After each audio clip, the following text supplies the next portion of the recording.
If you have ever gotten together with other homeschool moms, I can bet that your conversation always ended up about homeschooling. You started talking about the curriculum you use, what your kids have accomplished, what you like or don't like about homeschooling. You've talked about your schedule, you've talked about a homeschool convention.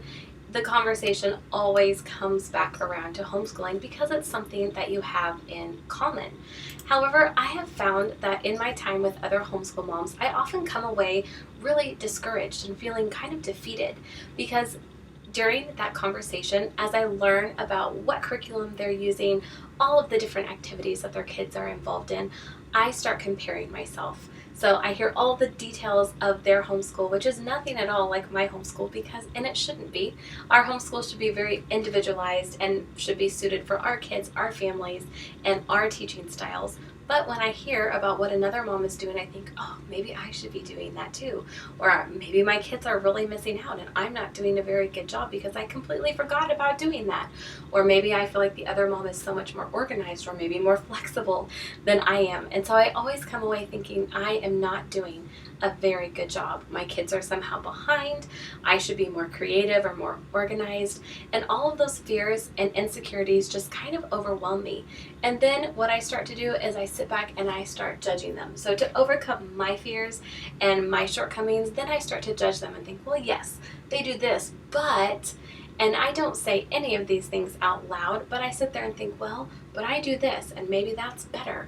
And so just the comparison starts to take over, and that's all that I can think about, because in order to overcome my fears of failing my kids, I start to think about maybe the ways that this other mom, who seems so much better suited for homeschooling, is doing things for her kids. She's doing a better job, and I start judging her and trying to find anywhere where I think she might be failing.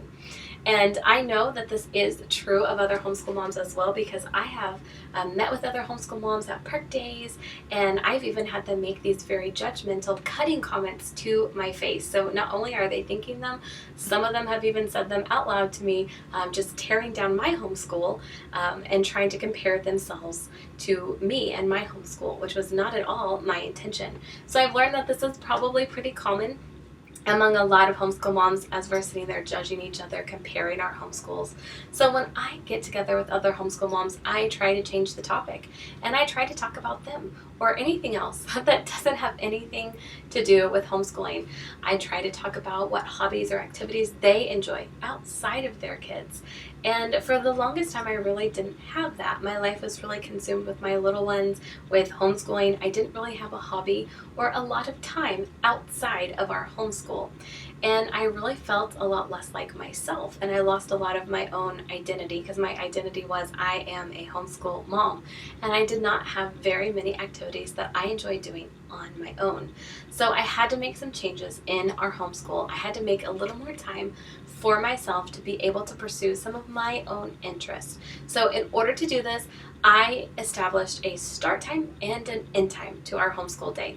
So before we start homeschooling, my kids can be doing whatever they want to do. I actually got a part-time job and I work in the mornings before I start our homeschool day. And that has been really fulfilling for me to be able to feel like I have something that I'm doing. I'm also earning some extra income. It takes some of the stress off. We're no longer completely a single income family. Not that I make very much to add to that, but it is really nice to have that feeling that I am doing something that I enjoy doing. And then we have an end time on our homeschool day, and so after that I have some time I can read, I can do my Bible study. I have even watched parts of movies over the course of several weeks, just watching little snippets of a documentary or a movie and just having some time to myself to enjoy things that I like to do. It's a time where I can take a shower if I haven't had time for that, or I can even work out, go for a walk, put in my earbuds and listen to a podcast while I'm cleaning or exercising. I've also started making some more time for my friends, and I've made it a priority during the day to try to text friends, email friends, and just check on them.